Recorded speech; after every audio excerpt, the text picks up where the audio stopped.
Welcome back to Holderness, folks. Fiore Rink at Alfond Arena. Holderness will be skating from right to left. St. Paul's from left to right. The Big Red had only allowed one goal to Holderness in their previous 4 meetings before this one. That's changed here this afternoon. It's 2-0 Bulls. Here as we head to the second period. Holderness got both of their goals on the power play. Their first from Andrew Gotts. Their second from Alexei Dikranian. And they will be heading to the penalty kill for the first time this afternoon here to start the second period as Joe Schubert has the stick knocked out of his hands, and there's a holding penalty. Well, Schubert had a stick lying on the ice, but there's a holding penalty, and it's going to go against Jake Waterman. So St. Paul's, their first opportunity on the power play. They scored 2 power play goals their last game against Exeter. It's the first time all season that they've notched 2 power play goals in one game, as the power play has been a bit of a sore spot for the Big Red. We'll see if they can keep the momentum going in that right as Flinton moves it back to the line. They trail by 1, and a power play goal here to start the second would bring it to 2-2. That'd be big. They're working in the offensive zone right now. Flinton back to the line. Here's Bryson Russell loading and firing, and a big block there in front by Gotts. He laid out like a stack the pad style save, and made a big one there up high. Russell to Hep. Jack Hep across. Cooper Flinton shoots, and Gotts got in front of it again. He's going to backhand it and put it off the referee. He's trying to get off. Flinton will pick it back up and move right back in, though. That would have been huge if Holderness could get it down the ice. An unlucky bounce there for the Bulls. As Andrew Gotts eating up everything. About a minute left to go here in the power play for St. Paul's. They're 0 for 2 on the kill. But they're up a man right now. Here's Russell walking the line. Puts it back to the boards. Owen Stadheim taking a look. Moving into the slot. Drops it back off for Russell to the front. A great tip in front. They score! It was Hep who had the initial tip, but the power play goal will be Joe Schubert's. The team leader catches in once again, and they've tied the game at 2.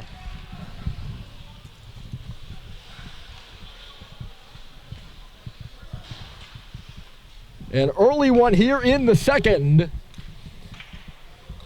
On the man advantage. Power play goal for 2 games in a row. That's pretty good for St. Paul's. And we're tied at 2. Here's Gagnon going in, looking to change that. You can see Holderness got 2 early power plays. They struck on both of them. And it was really all Bulls. St. Paul's unable to get anything established. And then as we worked into 5-on-5, they really got their game going. And Flinton had the goal late in the first. Early in the second, it's Schubert. And we are tied at 2. Long stretch pass through center ice. It's knocked up in the air. There by Sweet. Glove down by Garrison Gagnon. That was Tremblay that was going in there. Not Gagnon. I think I had 3 and 5 confused. It's Tremblay up ice. Could be a 2-on-1. He's got Turin with him. Turin's got the puck. He just bobbled it. Still holding on to the face-off circle. He scores!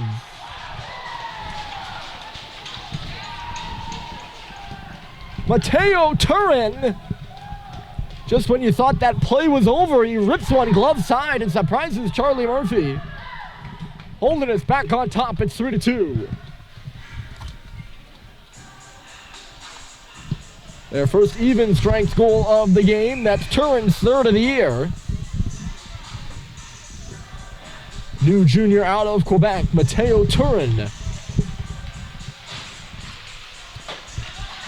We'll see St. Paul's response to that. Music still playing here in the building as the play goes on, and that always is. Longtime viewers will know that is my pet peeve at any hockey game is when the music continues like that. Every single time, any given moment, if it's happening, I'll point it out. I just can't stand it. This should be icing against the Bulls, and it will be. Holderness bench, I don't think is very happy about it. I hear some cries of displeasure.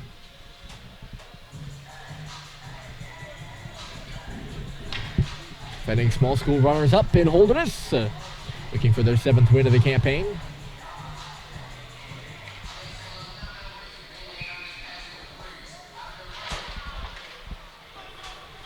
We'll see St. Paul's response. I think I started that thought, never finished it.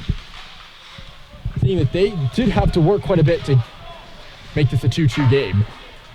We could see a shootout here this afternoon. I don't think that'd come as a surprise to anyone.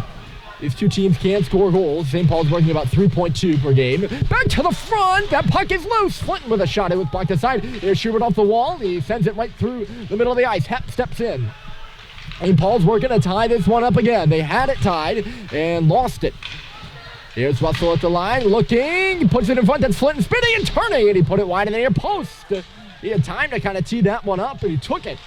Stathheim will hold it in at the line. Here's Schubert going to the front there with Flint. They give it to him, and a good save is made by Belt.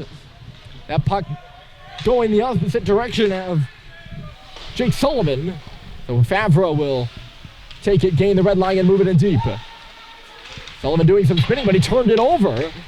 Ended up on the stick of Gotts there in the middle. He did a spinorama, but got bumped and lost the puck. It's in low now. Ukrainian out high. There's a shot through traffic. The rebound came loose. And Flinton will find it. He just puts it up off the glass and out to center. Letting it go there was Larson from the line.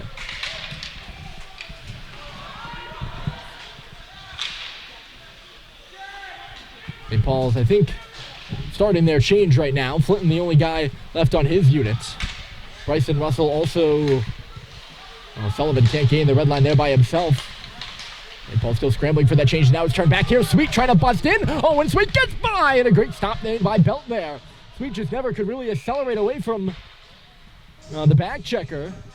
And the play is blown dead behind the play. Unhappy with the call is Thomas Larson. He's banging his stick on the ice. He's going to go off, and it's going to be an elbow. So St. Paul's 1-for-1 on the power play will go up a man now. Special teams, well, depends on how you look at it. The power play clicking for both sides. We've had 3 power plays and 3 power play goals.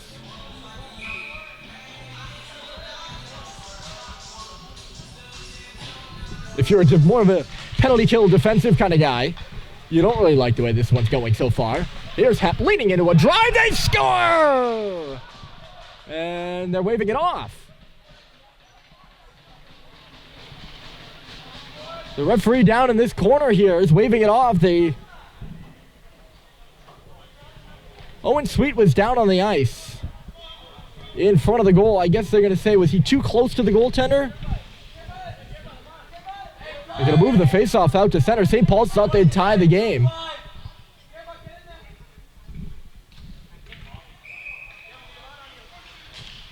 Huh. Interesting. Not sure what that one was all about. Looked like a clean goal to me. But it is still a 3-2 game. Turin's goal is the one that stands. That would have been the 4th power play goal in this game, had that one counted. St. Paul's is right back at it again here. Sweet in low. Taking a look around. He finds JT Halliday behind the goal. Right on back to him. Sweet at the half wall. Halliday in deep. Goes behind the goal again. Oh my goodness! They score! A nifty, deceiving play behind the net by JT Halliday, and he finds Owen Sweet all alone on the back door. Nobody even saw it coming. That includes Belt, who was looking in the wrong direction. Another power play goal, and it's 3-3 as the goals are coming fast and furious here in the second.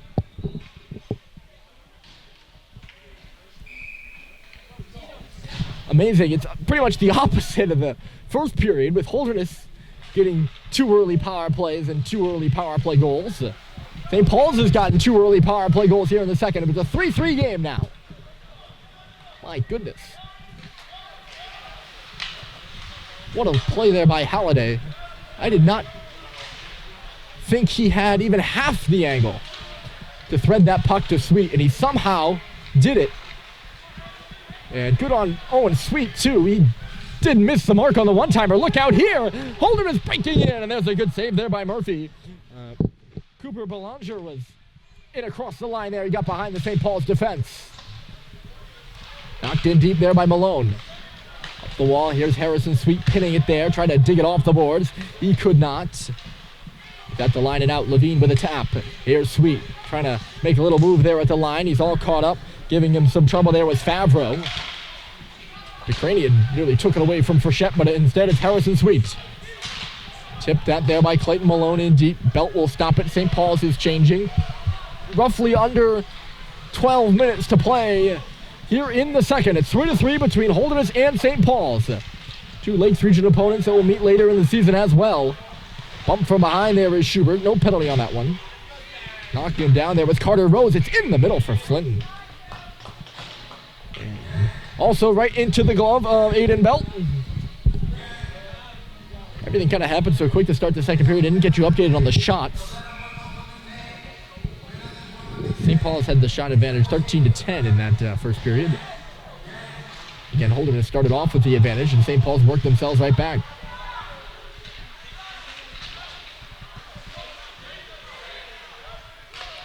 Put off the boards there by Schubert. Holderness can't clear this at the line. It's chopped in there by Cox, but knocked down. And starting the other way is Separitis. He'll get the pass back now after he moved it to McNabney. McNabney again goes cross ice, ends up on the stick of Schubert, who will just chase one out to center. More like a zip than a chase. This will be icing against Holderness as the pass intended for McNabney missed the mark. Absentees for tonight's game, by the way, or this afternoon more. Mike Stoddard, Malcolm Bussey, and Charles Culver are all still out with upper body injuries for the Big Red. For the first time in a few games, they have only 3 players out of the lineup. Big Red have been relatively injury-riddled.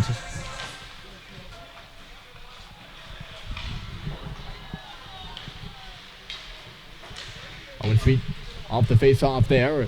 It's in the near quarter. Sam Seibold digging at it. Seibold comes through with it behind the goal now. He's going to go back to the line. High there is Russell. He looks and shoots. That puck was fluttering on the way through. And it just goes off the backboards and knocked out to center again. Russell re-corralling. Across the middle of the Holderness logo here. Sam Seibold moving in on the right side. Tosses it back to the front of the goal. Halliday was charging there. Never made it to him. Russell walking the blue line. The puck is on edge. Taking a digger there is Seibold as Russell just throws the puck away. Raymond to Separitis in deep. Riley Separitis had been out there for a while. He looked gassed as he just knocked that puck in with his last bit of efforts, it seemed.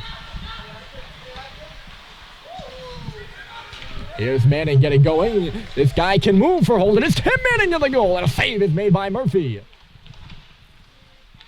Look out, that puck in the middle again. Unable to get a handle on it there is Gotts.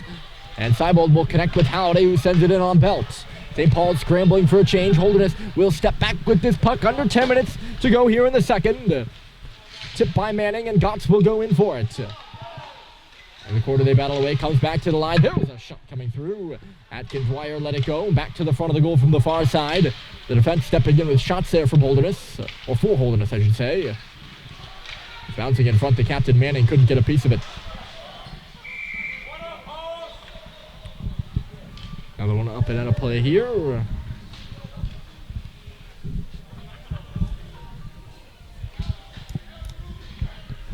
St. Paul's is prone to having exciting second periods. They've outscored opponents 17-9 here in the second, and they've outscored Holderness 2-1.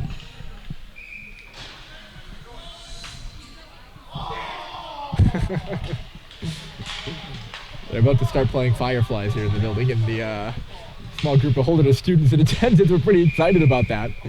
And then they cut it off. There it is. Murphy jumps out and covers that one up, and lets the crowd do a bit of dancing here.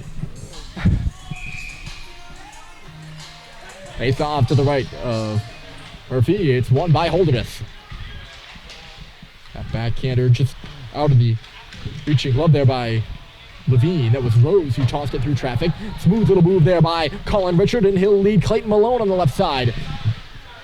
Rushing back there is Larson to take it away from Malone after it just trickled up and ahead of him. St. Paul's was changing on the backhand, and Tremblay moving through. He shoots, blocked aside by Frechette. They were trying to change, that is. Mick Frechette never got off. Out of the reach here of turn. That's why, I don't know if you heard the banging on the boards there, as Holderness had the puck in the defensive zone and St. Paul's was trying to get a D change going. And the Holderness bench started banging like, hey, move the puck now. They're not ready. As Sullivan has to get back in here. Cox is left all alone. To the front, they score! That's exactly what I mean. It's Garrison Gagnon, and it's 4-3 Holderness.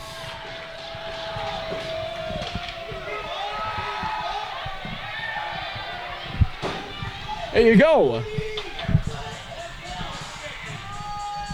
Well, I don't think I really have to give it an analysis of that goal because I just gave the analysis before it even happened. St. Paul's never completed that change, and Mick Frechette was stuck on the ice. Once again, Holderness had possession of it. And they saw that Frechette had gone off and hurried it up, and Cox was left all alone. The pass went by him, and Gagnon went right in on Murphy and scored. Just a tough change for the Big Red. There was one through traffic. McNabney let it go.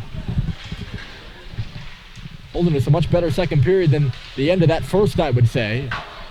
It's 4-3, and they lead it now. 2 goals by either side here in the second, and we still have 7:57 remaining. Here comes Cooper Belanger. Belanger tosses it back to the middle. Murphy with a look behind him. As Alexei Ukrainian tipped that one in. The Bulls are moving now.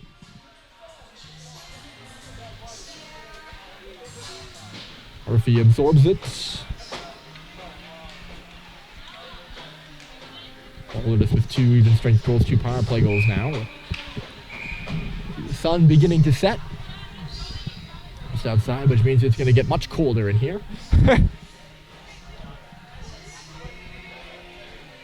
Face off to the left here, Murph. I don't know if I already said that. I might have. It's a tie up there by Sweet and taken away by Hepp now. Jack Hepp bouncing puck there for Halliday. Chasing it forward is Sweet. St. Paul's can't get organized across the blue line. Holderness will find it. Run on around here for Dwyer. Dwyer is tied up there by Hepp. Coming in to steal it there is Owen Sweet. He couldn't do much with it. Now Hepp's got to come back as Manning is moving up and ahead. On behind him there is Waterman. It's Manning, a sharp angle shot, and gloved down there by Hepp as it jumped over the head of Murphy. Dangerous. Halliday turns and falls after the pass from Seibold is behind him. Holderness is offside, and Manning going right over to the referee. He's not happy about that, as his team can't go in on the forecheck. Halliday bobbled it at the line, and they're going to call him, or more, Seibold offside. An untimely bit of gaff. Not bit of gaff. It's an untimely gaff there. I think gaff might be a too strong a word for just a sticky puck on the blue line.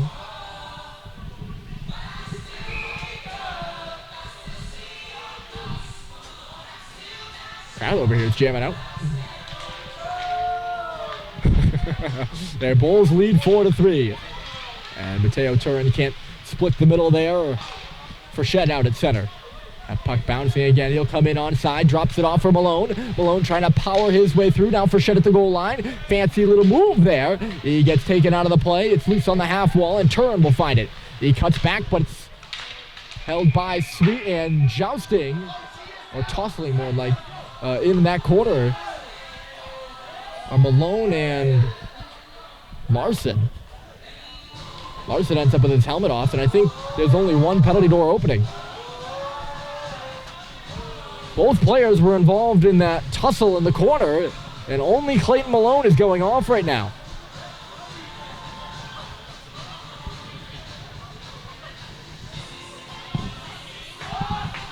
You don't usually see that, where there's a kind of a scrum, and they only send one to the box. I'm not saying anything. Holderness is 2 for 2 on the power play. 3 for 3 would make it a 5-3 hockey game. Behind the goal is Ukrainian. He has one of the power play goals. Alexei Ukrainian looking back to the line here. It's Gagnon looking, shooting. It's high. The tip in front just goes wide of Murphy. Cox fends his man into the boards. Or fenders, I should say. Look out here. It's going to be a drive by McNabney. And turning in front of that one was Schubert to block it. And then the pass by McNabney is in behind Gagnon, who was out of position. And it's back out to center. There's McNabney. Can't get in clean across the blue line. That's Harrison Sweet. He'll start in. Just puts one in on goal there. Belt will touch it aside for McNabney. And St. Paul's will do their best to get a change in. Minute 15 to go in the power play. Here's Gagnon through center ice now. Bobbled it as he hit the line, but drops it off. Gotts up high. McNabney this way. DeCranian holds. Waiting. Thought about the shot, and then he did shoot. It was blocked by Hep, and then going down is DeCranian to take Hep out of the play. There's no tripping call on that. DeCranian went down on purpose there. He didn't fall. He went down to trip Hep. My opinion, not the one that matters, but that is the technical term of tripping. If you go down to, or you slide to knock a player down, that's a tripping penalty. Only a missed call there. But if I noted every missed call, then it'd be a pretty boring broadcast now, wouldn't it? Here's Rose. Up high, he's playing catch out wide there with Waterman. Waterman, that pass through the middle was picked off by Flinton. Good read there.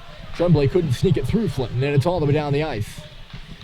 15 seconds remaining here in the power play for Holderness, in danger of going over for their first time.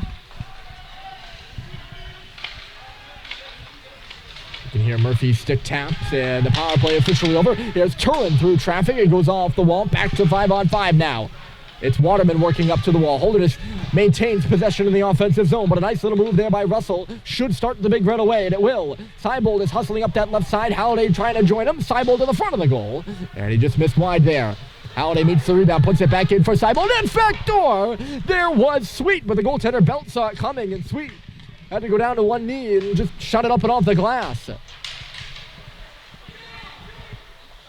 I think everyone saw that play coming and realized how dangerous it would have been, but nobody could have stopped it.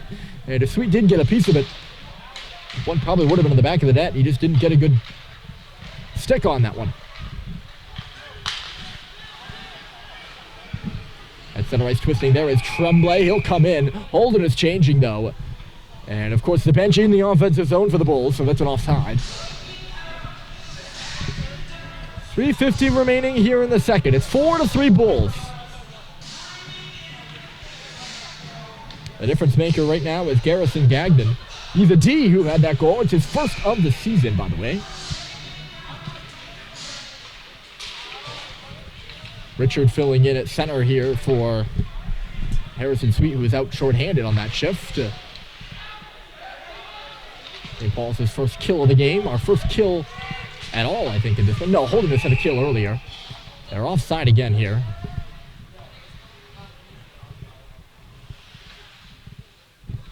Lakes Region Hockey typically has a,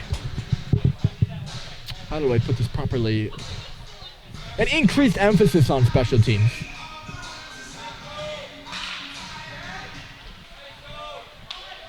And you can tell, I mean, the game St. Paul's plays versus Lakes Region teams and non-Lakes Region teams. Unable to stay on his feet there is Richard.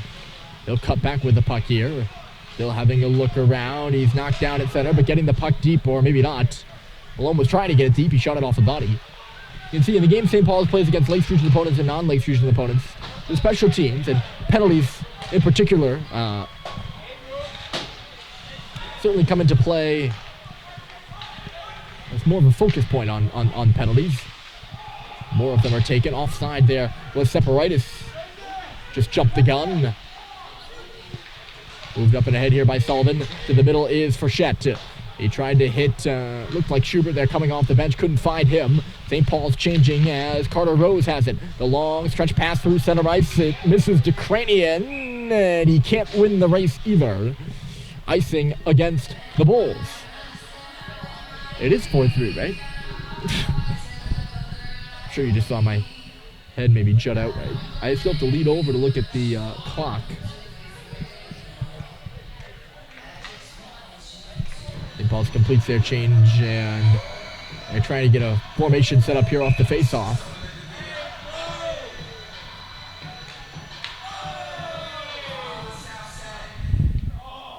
Exchanging blows over there. That was Larson and Stadheim.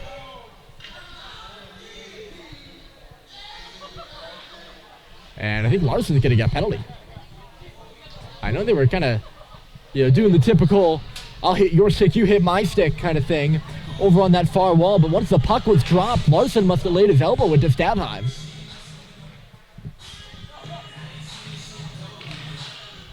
So power play St. Paul's. They're 2 for 3. We never even got that face-off off, really. 2 power play goals so far for the Big Red. 4 overall in this game. We'll see if my point about special teams comes further into play. We're here in the second period. What are they saying here? Something in front of the goal. I thought they might have been calling offside, and I was going to say that's a terrible call. Still not sure what the deal is here, but they're going to move the faceoff out to center. Maybe Schubert knocked the net off.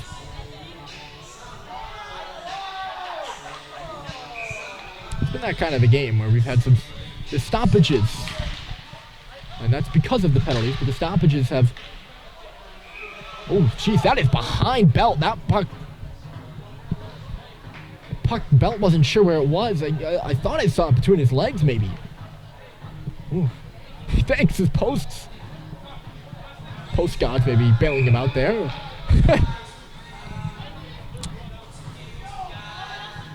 We've had moments where it's been flow for either side. But most of it chopped up by all these power plays we've had. Here's Flinton leaning into a try, but a good save there by Belt from the face-off circle. That rebound was dangerous there. Flinton stopping and starting in behind the goal. Coming in to help out is Schubert. To the wall, this is Jack Hepp. Up high, Russell looking this away. Sorry, that was Stadheim on the near wall. Yes, Hepp's in front of the net. And was shot by Flinton. Score! Bar down Ripper. And Cooper Flinton, second of the game, has tied this one at 4.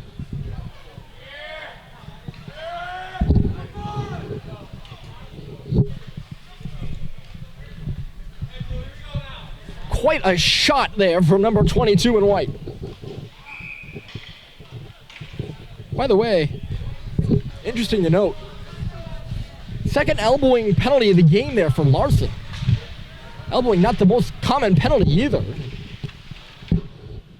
And the second time St. Paul's has cashed in on that elbowing penalty to Larson. And that one was Cooper Flinton's goal. A big one here to tie it at 4. St. Paul's 3 for 4 on the man advantage. Good bump there by Seibold, and here comes Halliday. Seibold goes to the goal. Halliday, a sharp angle shot, and it's swallowed up by Belt. No rebound there. And that's what Halliday was hoping for.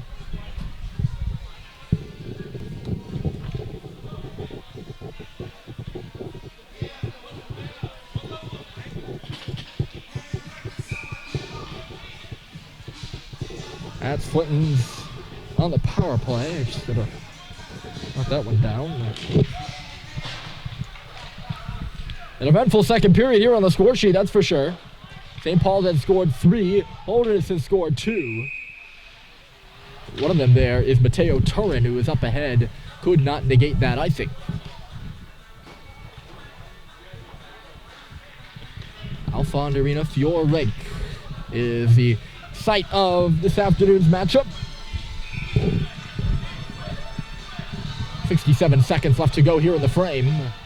St. Paul's added one late in the first. They're in the offensive zone here. It's Cox holding, loading and firing. The rebound was loose in front. Ending up on his back end there is Belt. Trying to get out of the creases. Seibold as he was cross-checked in front of the goal. Giving and going there are Sweet and Sullivan in the front of the net again by Sweet. And hacking and whacking away there with Seibold. Halliday came in too. Effective shift in the offensive zone for those 5, and St. Paul's will execute full change now. Holderness, no changes. Whew. This has been something else in the second period now, hasn't it? Clean win there for Flinton. Levine handling at the line. He'll just push it around the boards. Stadheim was there to meet it. It'll come up the wall. Frechette putting some pressure on it. Here's Stadheim moving to the middle with a shot. Rebound there, and it's chopped wide by Schubert. At the side of the net again. That puck is loose. Flinton will wrap around and buried at the side was Schubert. We got some issues here. We'll see what penalties become of this. Schubert was buried into Belt at the side of the net. And Flinton, that puck was loose behind the goal. They're giving someone a cross-check.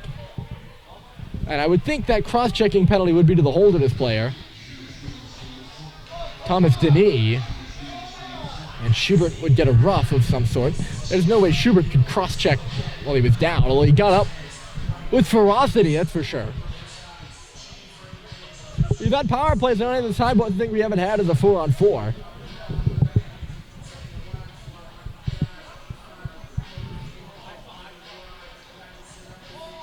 We'll see if we are going to have a 4-on-4.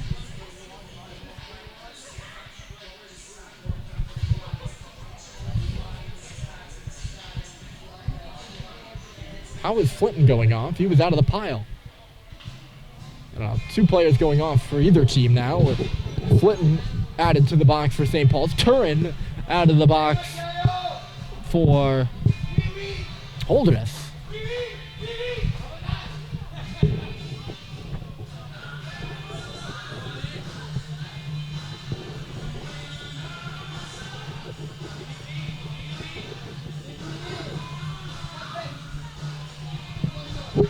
Not sure what this one is all about. They have no penalties on the board.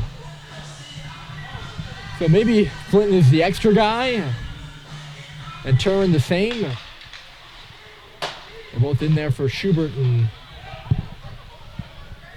his partner. I'm not sure who else is in the, I forgot who's in the box. Also for Holderness. 30 seconds left to go in the period. It is 5-on-5. We had that scrum at the side of the goal. We'll see if that boils over into anything. Let's hope for sportsmanship's sake it doesn't. Picking this one off is Owen Sweet. Time ticking down. It's moved on to the left side. Sauce to the front by, looked like, Stadheim. And never made it anywhere. Ukrainian crosses the red line. He'll just fire one in on Murphy, who stands right up to it, and we get the horn.